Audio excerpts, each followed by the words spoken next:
Hello students, आज हम पढ़ेंगे energy stored in a capacitor.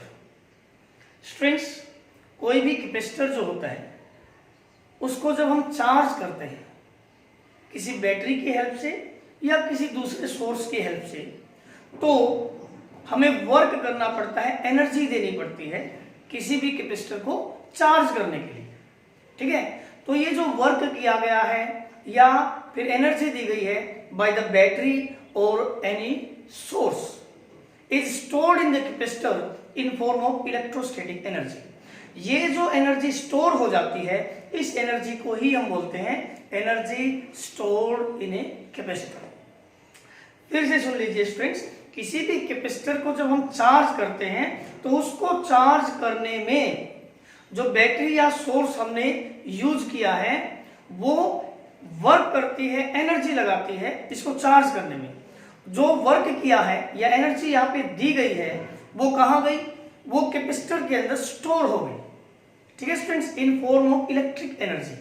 ठीक है, तो ये जो एनर्जी स्टोर हो जाती है कैपेसिटर के अंदर, उसको हम बोलते हैं energy stored in a capacitor. तो किसी भी कैपेसिटर को चार्ज करने में क्या किया गया है? वर्क किया गया है। किसने किया है? बैटरी या किसी सोर्स ने। वर्क मतलब एनर्जी, क्योंकि भाई वर्क अपने आप तो नहीं होता, हमें एनर्जी लगानी पड़ती है, और जो एनर्जी हमने लगाई है वो कहां गई? कैपेसिटर के अंदर स्टोर हो गई। ठीक है, उसको हम बोलते हैं एनर्जी स्टोर्ड इन कैपेसिटर। तो देखिए students, energy stored in capacitor क्या है? The work done in charging a capacitor.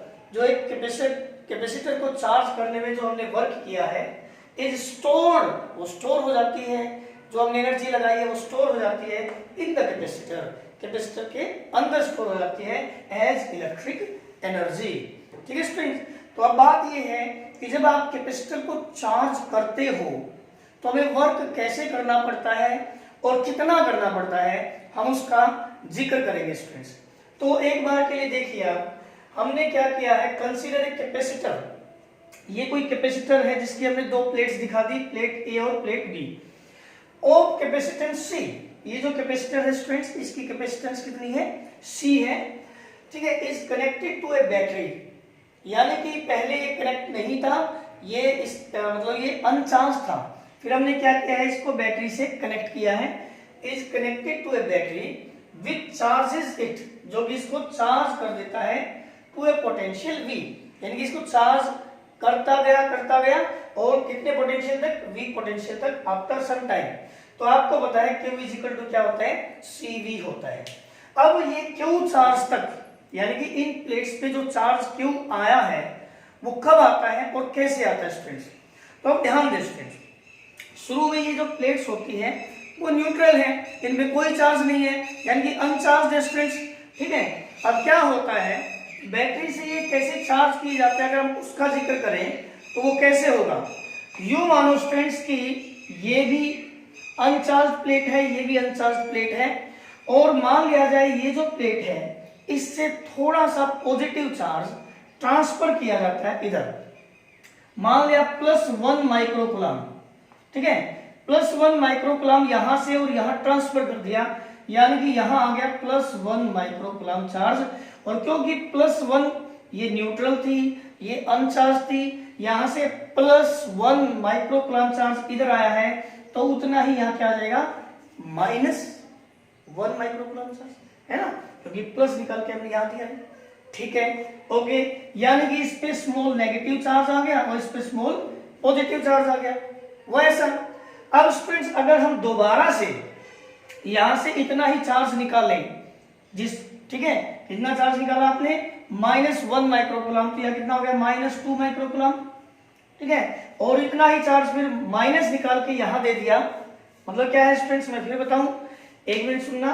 क्या है कि हमने यहां से स्टार्टिंग में क्या किया है, +1 माइक्रोकूलम इधर चार्ज ट्रांसफर किया है, प्लस, तो यहां कितना है? +1 माइक्रोकूलम चार्ज, और क्योंकि पॉजिटिव चार्ज यहां से निकाल के इस प्लेट को दिया है तो यहां आ गया -1 माइक्रोकूलम चार्ज। अब इस प्लेट पे स्मॉल नेगेटिव चार्ज है और इस प्लेट पे स्मॉल पॉजिटिव चार्ज है। अब हम अगर दोबारा से जैसे बैटरी करती है काम, यहां से फिर से +1 माइक्रोकुलाम चार्ज प्लेट बी से लेकर, जो कि नेगेटिवली चार्ज है थोड़ी सी, वहां से +1 माइक्रोकुलाम चार्ज लेकर और बी तक ट्रांसफर करते हैं। तो +1 अगर यहां गया तो यहाँ +1 और आने से यहाँ क्या हो गया +2 माइक्रोकुलाम चार्ज, और यहां से जहां की नेगेटिव था पहले ही, वहां से +1 माइक्रोकुलाम गया तो यहाँ क्या आ गया -2 माइक्रोकुलाम चार्ज। ठीक है स्टूडेंट्स, मान लिया अब ये चार्ज होगी थोड़ी नेगेटिव, ये होगी थोड़ी पॉजिटिव। अब आप सोचो फिर से हम थोड़ा सा चार्ज ऐसे ही यहां से पॉजिटिव चार्ज लें और इधर ट्रांसफर करें। आप ध्यान दो स्टूडेंट्स कि हमने यहां से कौन सा चार्ज लिया है, पॉजिटिव चार्ज। कहां से, जो प्लेट नेगेटिवली चार्ज हो चुकी है थोड़ी बहुत, है ना, यानी कि वो पॉजिटिव चार्ज को जाने नहीं देना चाहती, और हम कहां दे रहे हैं, पॉजिटिव प्लेट पे, जो कि पॉजिटिव को रिपेल करता है। ये पॉजिटिव चार्ज को आने नहीं देना चाहिए। जिसपे नेगेटिव चार्ज है हम वहां से पॉजिटिव चार्ज लेकर, और जिसपे ऑलरेडी पॉजिटिव है वहां ट्रांसफर कर रहे हैं। तो स्टूडेंट्स ये तो उस चार्ज को जाने नहीं देना चाहती और ये प्लेट आने नहीं देना चाहती, क्योंकि यहाँ नेगेटिव चार्ज है, पॉजिटिव के लिए अट्रैक्शन है, ये जाने नहीं देना चाहती, और यहाँ पॉजिटिव है, ये रिपल्सन है, ये आने नहीं देना चाहती, है ना। तो इसका मतलब अगर हम फिर से यहाँ से कुछ चार्ज लेते हैं +1 माइक्रोकुलाम और यहाँ देते हैं, ठीक है, तो यहाँ हो गया -3, यहाँ -3 और यहाँ +3। तो आप देखोगे क्या हो रहा है, जहां ऑलरेडी पॉजिटिव चार्ज की कमी है, यानी कि जो नेगेटिव प्लेट है, हम वहां से पॉजिटिव चार्ज निकालकर और पॉजिटिव प्लेट को दे रहे हैं। ठीक है स्टूडेंट्स, अगर ऐसा होता है तो ये अपने आप तो नहीं हो सकता, क्योंकि नेगेटिव चार्ज जहां पे है, ये नेगेटिव प्लेट है, ये पॉजिटिव चार्ज को जाने नहीं देना चाहेगी, और ये पॉजिटिव चार्ज ऑलरेडी पॉजिटिव है, ये पॉजिटिव चार्ज को आने नहीं देना चाहेगी। तो ऐसे में क्या करना पड़ता है स्टूडेंट्स, बैटरी को एनर्जी लगानी पड़ती है, वर्क करना पड़ता है, इसको नेगेटिवली चार्ज करने में और इसको पॉजिटिवली चार्ज करने में। ठीक है स्टूडेंट्स, अब क्या किया है यहाँ पे बैटरी ने, यहाँ से बार बार पॉजिटिव चार्ज निकाल के वहां दिया है जहां ऑलरेडी पॉजिटिव चार्ज है, यानी कि नेगेटिव प्लेट से चार्ज निकाल के और पॉजिटिव प्लेट पे ट्रांसफर किया है। और ऐसा करने में इसको बैटरी को एनर्जी लगानी पड़ती है, वर्क करना पड़ता है, और वही हमें करना है कि कितना वर्क करना पड़ता है। तो सपोज कीजिए स्टूडेंट्स, ऐसे थोड़ा थोड़ा चार्ज ट्रांसफर करते करते टोटल मिला के यहाँ पे 100 माइक्रोकुलाम चार्ज ट्रांसफर हो गया इधर, और इधर आ गया -100 माइक्रोकुलाम चार्ज।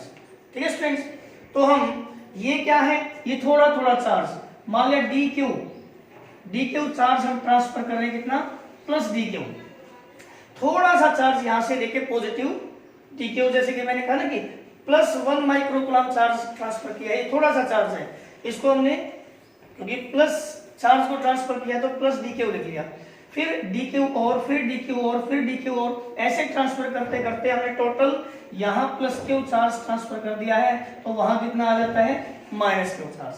ठीक है, तो स्टूडेंट्स हमने क्या किया है, या बैटरी ने क्या किया है, यहाँ से चार्ज dq चार्ज लेके +dq चार्ज लेके यहाँ दिया, फिर दोबारा से जहां नेगेटिव प्लेट है वहां से +dq चार्ज लेके यहाँ दिया, तो यहाँ तो नेगेटिव चार्ज होता जाता है, बढ़ता जाता है, और यहाँ पॉजिटिव चार्ज बढ़ता जाता है। हम क्या कह रहे हैं, जहां नेगेटिव है वहां से पॉजिटिव चार्ज निकाल के, और जहां पॉजिटिव है वहां और ज्यादा पॉजिटिव चार्ज हम दे रहे हैं। ऐसा ये प्लेट्स होने नहीं देना चाहती, तो बैटरी को यहाँ फोर्स ऑफ अट्रैक्शन के अगेंस्ट और यहाँ फोर्स ऑफ रिपल्सन के अगेंस्ट वर्क करना पड़ता है स्टूडेंट्स। और ये जो वर्क किया बैटरी ने, ये जो एनर्जी लगाई, वो कहाँ गई, वो कैपेसिटर के अंदर स्टोर हो जाती है in form of electrostatic energy, और उसी के लिए हम डेरिवेशन करेंगे। तो स्टूडेंट्स आप ध्यान दें, पहले dq थोड़ा थोड़ा चार्ज ट्रांसफर हो रहा है, और ऐसे करते करते हमने कितना चार्ज ट्रांसफर कर दिया, टोटल q चार्ज। ठीक है, तो जो ये हमने थोड़ा थोड़ा चार्ज ट्रांसफर किया है, उसके लिए अगर हम वर्क देखें, work done for transfer of charge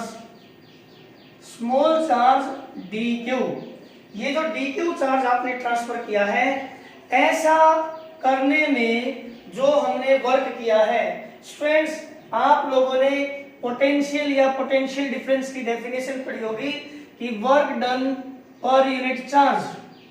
ठीक है स्टूडेंट्स, पढ़िए ना, work done per unit charge. तो मान लिया यहां जो हम वर्क कर रहे हैं, थोड़ा सा वर्क किया है ना, कितने चार्ज को ले जा रहे हो आप, डी क्यू चार्ज को ले जा रहे हो, ठीक है, यहां से और यहां, ठीक है।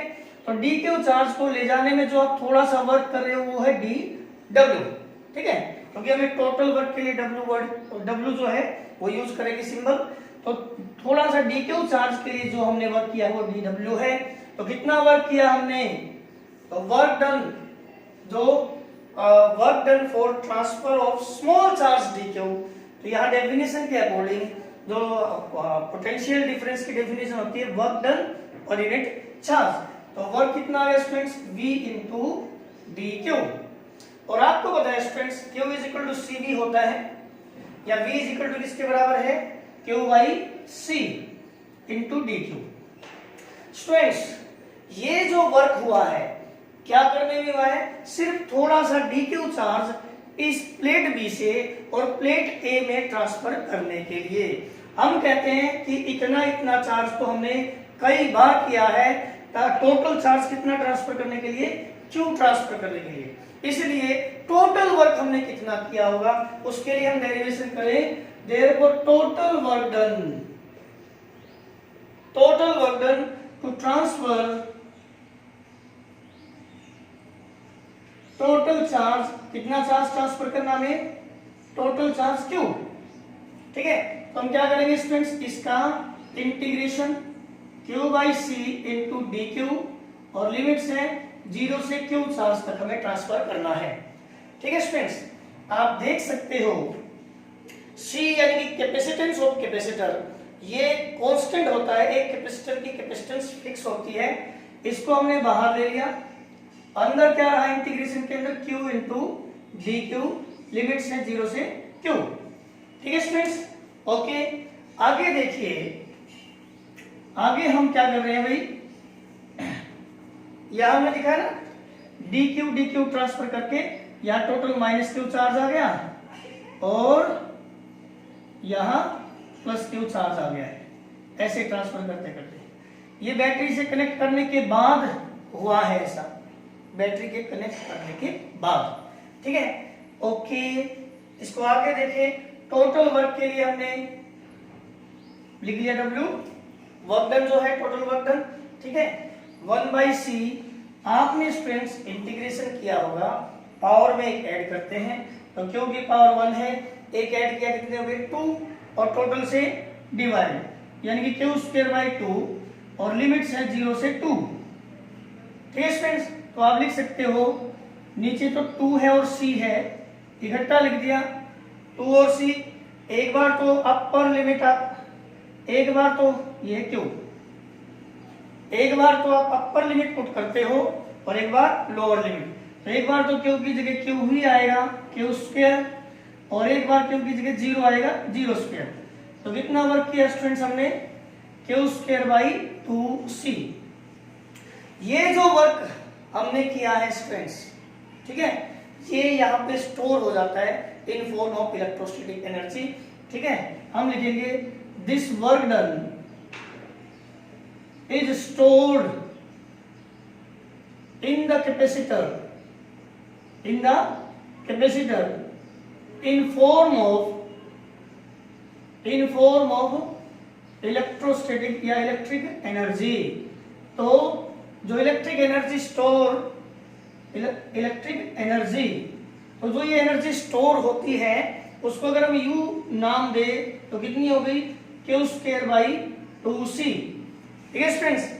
अब वैसे तो ये डेरिवेशन आ गया हमारा, लेकिन अगर हम दूसरी फॉर्म में लिखें, दूसरी फॉर्म का मतलब आपको पता है Q किसके बराबर होता है, CV के बराबर। तो अगर आप Q को CV लिखें तो यही फॉर्मूला ऐसे ही बन जाता है, Q को लिखा आपने CV, Q की जगह CV लिखा, और इसका स्क्वायर है तो Q/2C, ठीक है। तो ये एनर्जी आई देखो students c square v square upon 2c, एक c से एक c कैंसिल किया आ गई, हाफ सी वी स्क्वायर। ठीक है स्टूडेंट्स, तो एनर्जी स्टोर हमारी क्यू स्क्वायर बाई 2c के बराबर तो थी ही, जो हमने यहाँ डिराइव किया है, क्यू स्क्वायर बाई 2c के बराबर तो थी ही, और किसके बराबर आती है, हाफ सी वी स्क्वायर। ये क्या है, energy stored in a capacitor. इतना आ गया students, Q square by 2c या फिर half c v square. Students बहुत इंपॉर्टेंट टॉपिक है और इसको थोड़ा हम आगे भी लेते हैं, ये एग्जाम में खासतौर पे बोर्ड एग्जाम में तो आ ही जाता है। ठीक है, ये है और थोड़ा सा आगे और है, ये तो है एनर्जी। ठीक है, अब है एनर्जी डेंसिटी। ठीक है, एनर्जी डेंसिटी का मतलब पर यूनिट वॉल्यूम निकालें तो फिर ये कितनी होगी। तो स्टूडेंट्स अगला टॉपिक नहीं है, मतलब इसी में है वो टॉपिक, आप कह सकते हो एनर्जी डेंसिटी।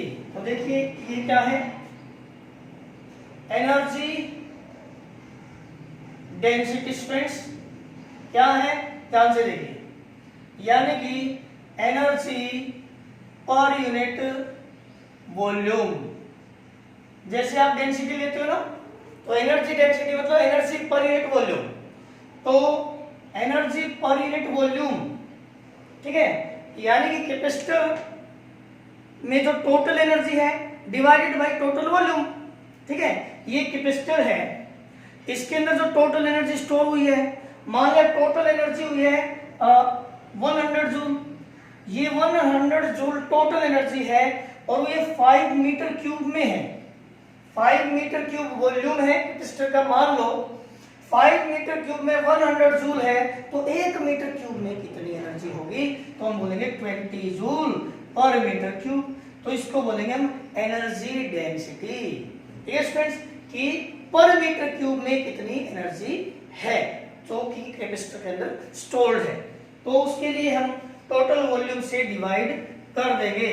तो देखिए स्टूडेंट्स, U जो एनर्जी स्टोर्ड इन कैपेसिटर अभी अभी हमने निकाला कितना है, half c v square per unit volume है ना स्टूडेंट्स, पर यूनिट वॉल्यूम। आपको बता दो स्टूडेंट्स, मान ले हमारे पास ये कोई कैपेसिटर है, ये कोई कैपेसिटर है स्टूडेंट्स। ठीक है, तो अगर हम इसका वॉल्यूम ले, ये तो है डिस्टेंस d और ये है प्लेट का एरिया, मान लिया a। ठीक है, मतलब इसको अगर मैं वर्टिकल लिखूं ऐसे, तो आप देखो ये है d और ये है प्लेट एरिया a। आपने किसी सिलेंड्रिकल ऑब्जेक्ट का वॉल्यूम पढ़ा है, कितना होता है, पाई आर स्क्वायर एच, है ना, जहां पे पाई आर स्क्वायर क्या है, ये एरिया ऑफ क्रॉस सेक्शन, यानी कि पाई आर स्क्वायर होता है ये, उसकी जगह हमने क्या ले लिया a, और ये जो h है ये हाइट है जिसकी जगह हमने लिया है d। ठीक है स्टूडेंट्स, यानी कि a इंटू डी। अब यहां देखिए, देखो मेरे पास ये एक ऐसी ऑब्जेक्ट है हमारे पास, देखो ये दो प्लेट्स हैं, एक प्लेट ये और एक प्लेट ये। ठीक है, दो प्लेट्स हैं स्टूडेंट्स, एक ये और एक प्लेट ये। ठीक है, इस प्लेट का एरिया भी a है और इस प्लेट का एरिया भी a है, और ये है दोनों प्लेट्स के बीच की डिस्टेंस। ठीक है, तो आप अगर कहो, मैं कहूंगा कि बताओ भाई इसके अंदर कितना मटेरियल भरा हो सकता है, तो आप क्या करोगे, इसका वॉल्यूम निकालोगे, और वॉल्यूम क्या होगा, पाई आर स्क्वायर एच।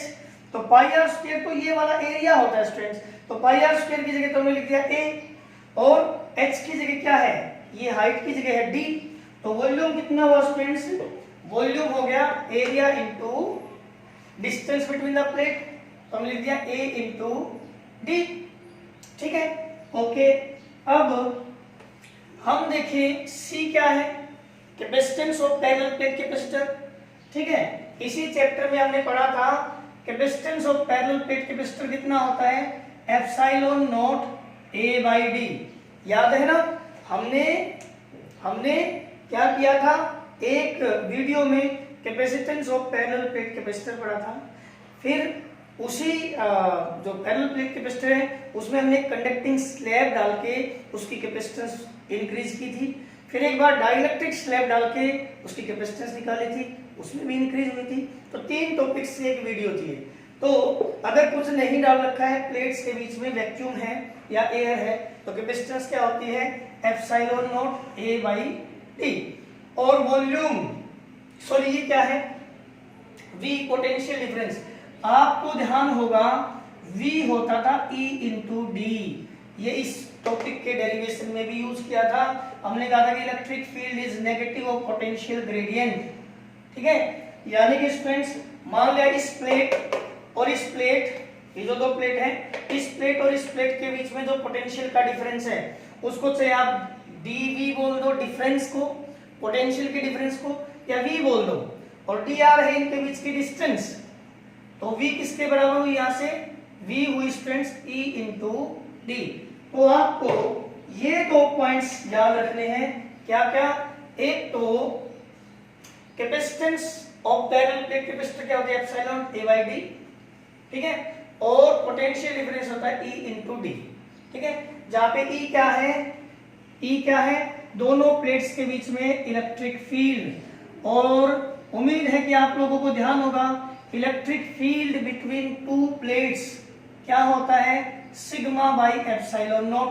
ये सारी की सारी ये भी इस टॉपिक के डेरिवेशन में हमने यूज की थी। तो यहां पुट कर दें, यानी कि एनर्जी डेंसिटी कितना हुआ स्टूडेंट्स, 1/2 सी की जगह क्या रखें, epsilon not a by D, ये सी की जगह रखा हमने epsilon not a by D. Potential difference की जगह क्या रखा, E इंटू डी, ठीक है स्टूडेंट्स, और उसका क्या है स्क्वायर, और नीचे क्या है ए टी, ओके स्टूडेंट्स, क्या है ए डी। हालांकि इलेक्ट्रिक फील्ड की हमें वैल्यू आपको करने की जरूरत नहीं पड़ेगी। तो एनर्जी डेंसिटी कितनी आ गई, 1/2 एप्सिलॉन नॉट ए बाई, देखो स्टूडेंट्स डी और डी स्क्वायर ए, ठीक है, और क्या बचा देखो 1/2 एप्सिलॉन नॉट ए और नीचे क्या डी स्क्वायर और ए, ठीक है स्टूडेंट्स। और क्या है e square d square, e का स्क्वायर डी का स्क्वायर। तो स्टूडेंट्स डी स्क्वायर से डी स्क्वायर कैंसिल और ए से ए कैंसिल, तो एनर्जी डेंसिटी हमारी कितनी आ गई, therefore energy density is equal to half epsilon naught p square. ये आ गई एनर्जी डेंसिटी, यानी कि energy stored per unit volume in capacitor की, ये तो टोटल एनर्जी स्टोर हुई है हाफ सी स्क्वायर पूरे वॉल्यूम में, ठीक है। मान लिया स्टूडेंट्स आपके पास घर में टंकी है जिसमें आप अनाज गेहूं वगैरह स्टोर करते हो, ठीक है, और उसका जो वॉल्यूम है आपने मान लिया कि 5 मीटर क्यूब है, तो वो तो 5 मीटर क्यूब में गेहूं है ना, मान लिया 20 क्विंटल है 5 मीटर क्यूब में, तो 1 मीटर क्यूब में कितना है उसको हम डेंसिटी बोल देते हैं। तो ये जो एनर्जी थी ये तो टोटल एनर्जी है, अगर इसको वॉल्यूम से डिवाइड कर दें तो एनर्जी पर यूनिट वॉल्यूम यानी कि एनर्जी डेंसिटी आ जाती है। तो यहाँ हमने क्या किया 1/2 सी की वैल्यू होती है capacitance of parallel plate capacitor, V होता है ED और ये है volume of the capacitor AD। तो यहाँ हमने 1/2 epsilon not A by D और D स्क्वायर A और E का स्क्वायर E स्क्वायर, D का स्क्वायर D स्क्वायर। तो D स्क्वायर से D स्क्वायर कैंसिल, A से A कैंसिल, क्या बचा 1/2 एप्सिलॉन नॉट E स्क्वायर। तो ये हमारा टॉपिक हो गया भाई एनर्जी डेंसिटी, ठीक है स्टूडेंट्स, एनर्जी डेंसिटी, ओके, ठीक है स्टूडेंट्स। आप इसको कीजिए, इस टॉपिक को, बड़ा इंपॉर्टेंट टॉपिक है। अब हम मिलते हैं आपसे नेक्स्ट वीडियो में, ओके।